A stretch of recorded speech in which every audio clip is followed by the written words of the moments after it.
Welcome to the Beyond Bound Coach and AD Professional Development Series, a weekly online professional development for athletic administrators and coaches.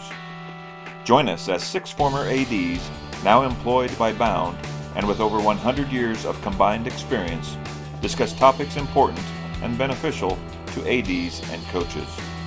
Join us on this journey of professional growth.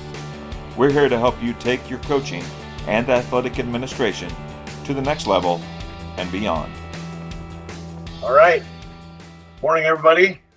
January 5th, new year, 2024. Excited to keep rolling with our Beyond Bound professional development series. Our series built for ADs, built for coaches, but short clips, simple topics, things that can apply to your everyday life as an AD or as a coach I suppose. So we'll get rolling today. Just again, real quick reminder of what we're trying to do. If you've not seen any of these before, what is Beyond Bound? It's a unique professional development series designed specifically for ADs, specifically for coaches, from ADs and coaches. So all of us here, all 6 of us, former ADs, former coaches, some of us still doing some of that work too. So platform where we can share our experiences so you can hopefully excel at your job, topics that matter to you, and just a community of peers that understand the challenges you face on a day-to-day basis. So we'll get right into our topic today and try and rifle through this. Today's topic, it's been bouncing around in my head a little bit, and I've kind of you'll see the direction I go here, but as a track coach, this is near and dear to my heart as well, with motivating my athletes. But fear of embarrassment, an age-old problem. I'd say this was a problem when I was in school. It's always been there for kids, it's always been there for coaches, it's always been there for adults. But I think it's worse today than it ever has been. And I'm going to talk about that a little bit. So we're going to talk briefly about a book that kind of started me down this path. And then this 21st century dilemma, and then our 6 strategies, hopefully overcome this fear. And then how can we help ADs and coaches with these strategies? So Twin Thieves, tremendous book, How Great Leaders Build Great Teams. I would tell you this works in every setting. I used to tell my leadership team every year that the greatest team you're ever going to get to coach is your family. And I think this works even in your family setting. So just 4 big takeaways from that. Everybody wants to win, right? We always tell our kids that when you're coaching, everybody wants to win a title. It's the difference is the people that want to do the work or the time that's required to be a champion. Second thing, the best teams fight so hard, not because they hate their competition. I love this one. One of my favorite things from the book. It's not because they hate their competition. It's because they love their teammates. I'm an old social studies guy. I'm a big war history book guy. And when you look into soldier experiences, it comes back to love of their other soldiers, and that's why they fight. It's not because of their opponent. It's not because of anything else. It's because they're brothers. That's what they always talk about. I love that. I think it applies across the board. And again, it applies all the way up, whether you're a business team, whether you're coaching a team, whether you're coaching your family, right? The greatest challenge isn't beating an opponent, but it's rising above the Twin Thieves, and those Twin Thieves are fear of failure and fear of judgment. So this book started me down this path, and then I started reading something else yesterday, and I'd read it a couple of years ago, but I opened it back up, and it was talking about this 21st century dilemma. So smartphones, computers, software, all have made our lives easier, but is it better? Aaron just talked about it in our last meeting. Twitter is maybe hurting sports in a way that we did not intend for it to do. We can do everything now without human interaction. And I think what McDonald's has figured out, and their CEO has gone public with saying this. So McDonald's moving away from ordering food from a clerk, from a human person across from you, to now going to a smart screen. And what McDonald's realizes is people won't lie to a screen, right? If I want to go up to the McDonald's clerk and I want to get 2 Big Macs, but I see a kid working the counter on the other side that I know, maybe I'm just going to get 1. Now, in this situation, it's probably good to be embarrassed that I, but at the end of the day, that theory applies across the board. Okay, so this 21st century dilemma is what I want to kind of dig into, is the fact that we have social media, the fact that we have all these, there's podcasts, there's TV, we were just talking, every high school game that we know of is broadcast now, right? And so there's little clips of those games going out. So we don't get embarrassed when we're in front of a screen, right? And when kids and coaches and adults know that they're constantly going to be judged, that fear is massive. So fear of embarrassment. I put a little thief there. Social media, TV, et cetera, they're hurting our teams. They're hurting our kids. They're hurting our parents. They're hurting our coaches. Okay. There's some positives, and I could get into those, and we could talk for an hour about the positives of all those things too. Communication and all that stuff. But there are also negatives. We have kids that won't do certain things on a football field or on a basketball court or on a wrestling mat because they're being watched. Well, they know that clip is going to go out live. We have other kids. I watched a guy punch another wrestler after he was done. And when they interviewed him, he felt like he knew him losing was going to be out there. And he wanted to steal back some of that pride. So he punched the guy, got kicked out. So just as coaches, as ADs, think about the decisions that are stolen due to the fear of embarrassment. When I was writing this, I could think of a million scenarios. A lot of them were coaching scenarios, but even adults fall into this trap, this trap of pride and embarrassment. So I've got 6 things that I think all are important strategies. How do we build a culture that attacks rather than fears? Okay. I tell my track boys every year, it's predator versus prey. I stole that from somebody, but predators are only looking forward. Prey always has eyes on the side of its head because they're always looking around, worried about the next thing. I think number 1, you want to establish a positive team culture. It sounds so easy. Open communication of trust. But I think that next statement there, emphasize the importance of learning and growing instead of the outcome. And in track, that's really easy for me because I can show a kid going from this time to this time. Other sports, not as easy, but emphasize the importance of learning and growing instead of outcomes. That's job number 1, to be a positive team culture. Promote a growth mindset. Foster that belief that abilities can be developed through dedication and hard work, right? That's job number 1 of a coach. You can get better. Encourage that mindset, sees challenges as opportunities, not as a hurdle, not as a barrier, but as an opportunity. 3, this one's big. This one was big for us at the school I was at. Be each other's biggest fans. If your group, if your own school, if your own culture, if your own team, I don't care what it is, and again, take it to the family level. If your own family isn't each other's biggest fans, who's going to be?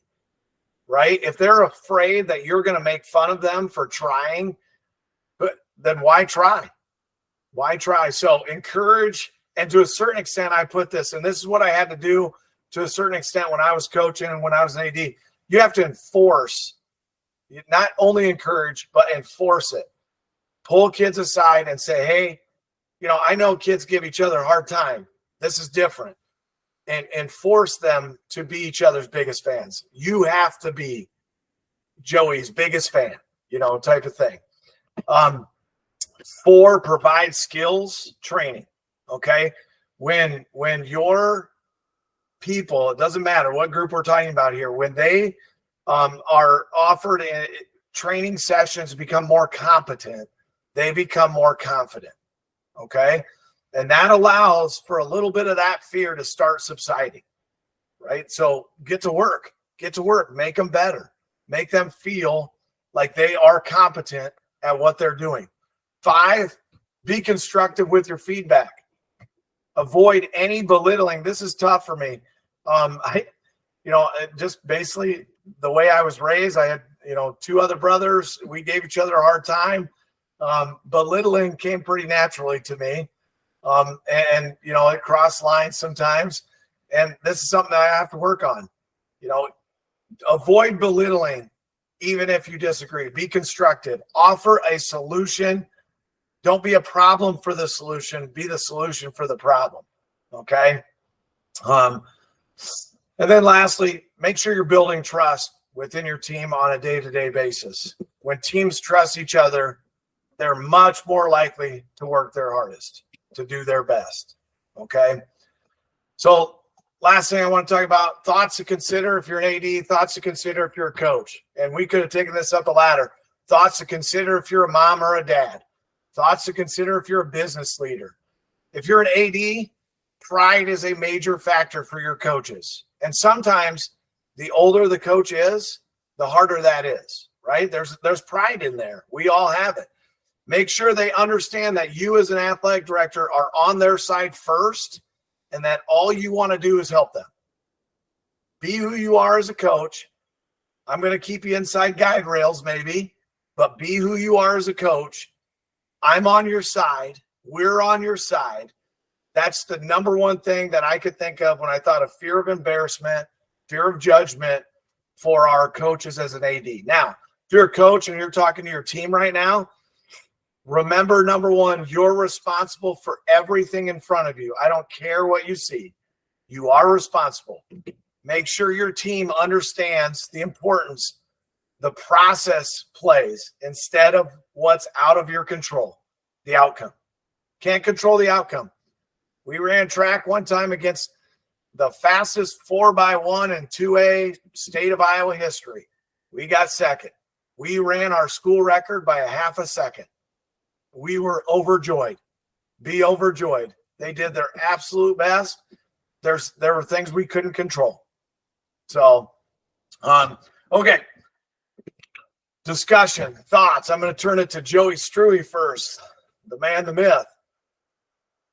You're muted, I think, Joey. Yes, I was. Thanks. That's great stuff, Brian. I want to focus on 2 things that you talked about. Focusing on outcomes. You've got a lot of coaches, a lot of parents out there who will focus on the outcomes of things rather than the process and the goals that you have. When you're focused on that outcome, your relationship then is transactional.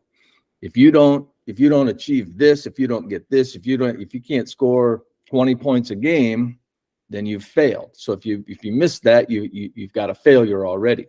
Whereas if you're focusing on the growth and how do we achieve those goals, you have to have goals, but you can't make that as the end point. You have to grow to achieve those goals. And if your goals are individual oriented, like I have to score versus we need to win and how do I help us win, you don't have a transformational relationship, you have a transactional relationship. And those transformational relationships are the ones that will help us grow and reach those goals. The other thing was about the feedback. How many times you hear people in the stands or even coaches yelling, "You got a rebound." Well, duh. Geez, I didn't know that. I get a rebound? Oh, now I get it. No, you need to give that specific feedback. How do I get the rebound?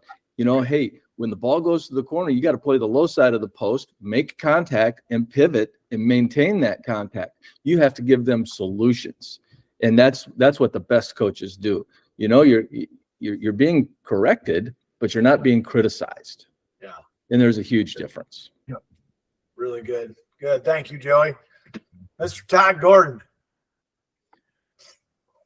It's amazing what we can learn from the fans in the stands, Joey, if we just listen. I had two thoughts. Great stuff, Brian. I'm trying to get rid of all my books, and now you're making me buy new ones. Thank you for that.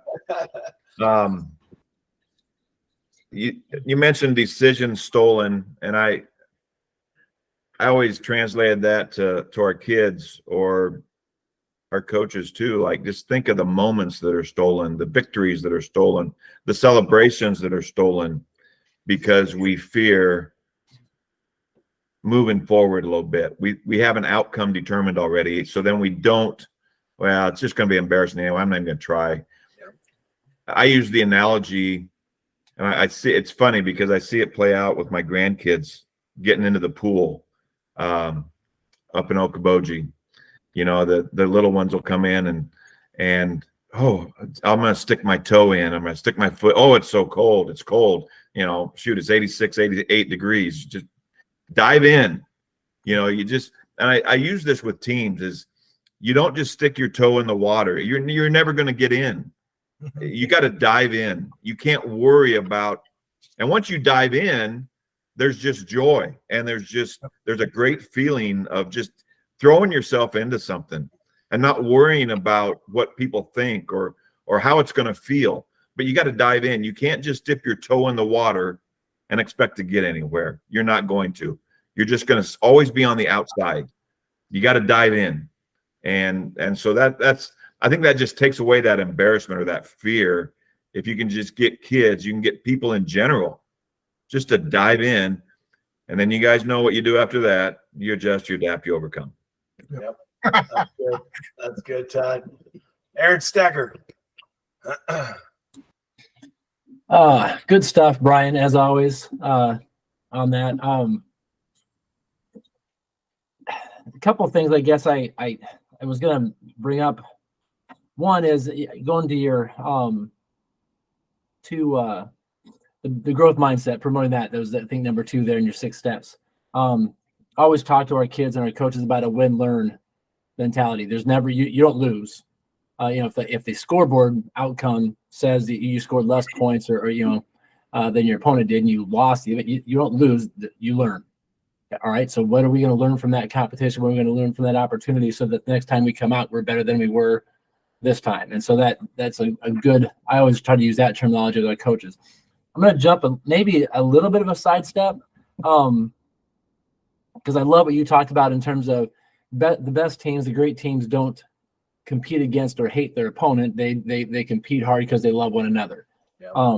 And I love that. And I think that's number 1. I would say 1A in that area as a coach or an AD, if you want to take another step or help your kids take another step towards competing for the love of competition rather than for the fear of failure, is, man, teach them that they want their opponent to be at their best. Don't hate your competition.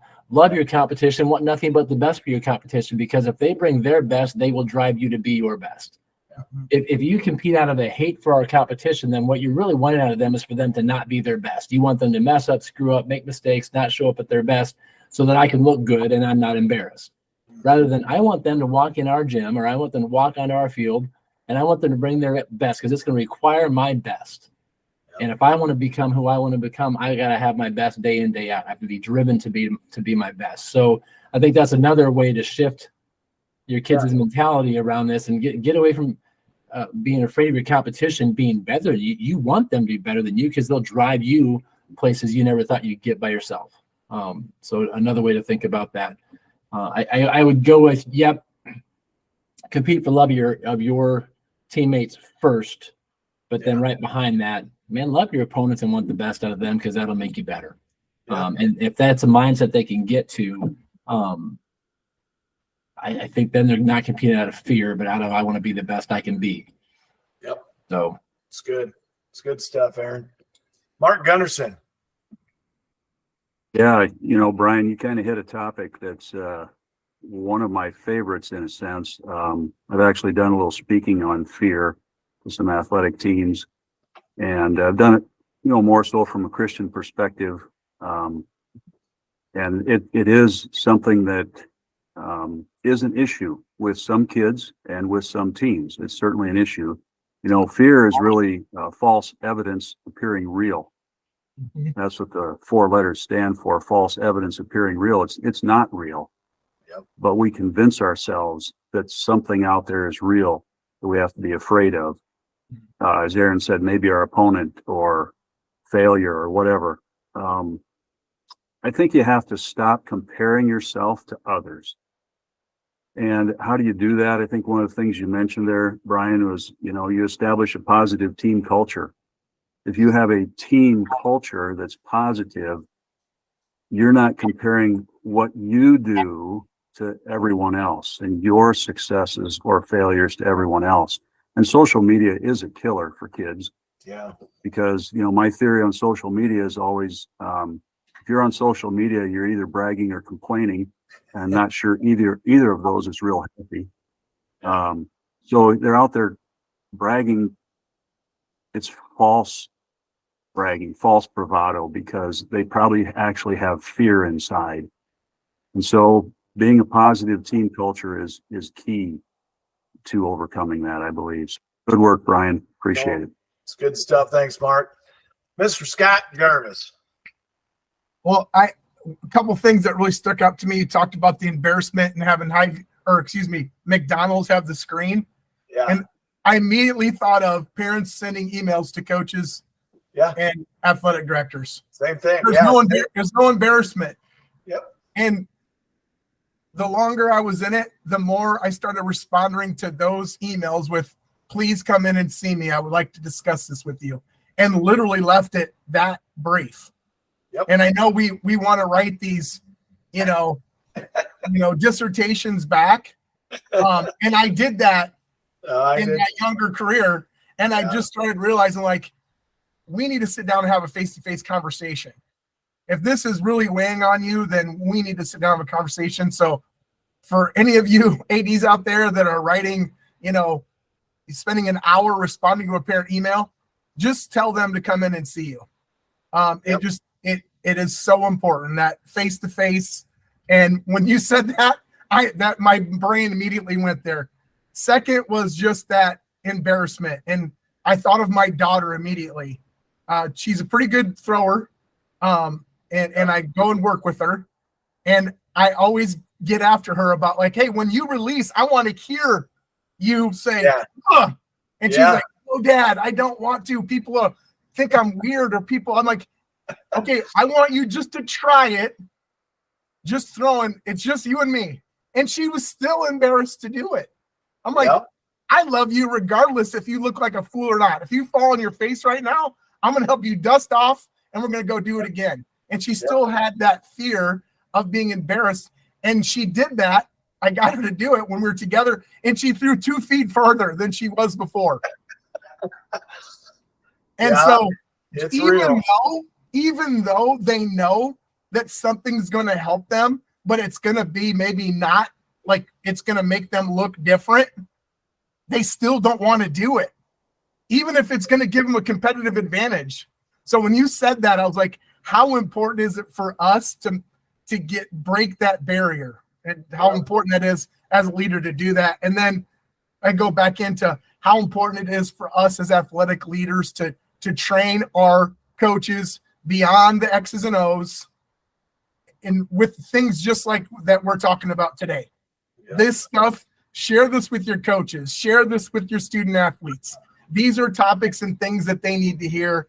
And then lastly, as an AD, and I always got great advice from Todd and Aaron on this, it is so important to go and watch your coaches and give them feedback. I know a lot of ADs are like, well, they do want your feedback. They do want you to come to your practices and watch. And Chuck Van Heck, long time ago, told me, get your butt out of the office and you need to go to practice and watch practices. Catch your coaches and kids doing great things. Thanks, Brian. This was awesome. Great topic. No, that's really good. Thanks everybody. As always, these conversations are my favorite part of the week. It's a great way to start our Friday. I hopefully there's coaches, ADs listening to this and gaining 1 or 2 nuggets in the 20 minutes we talked. So thanks for being with us, and we'll hopefully see you on the next one.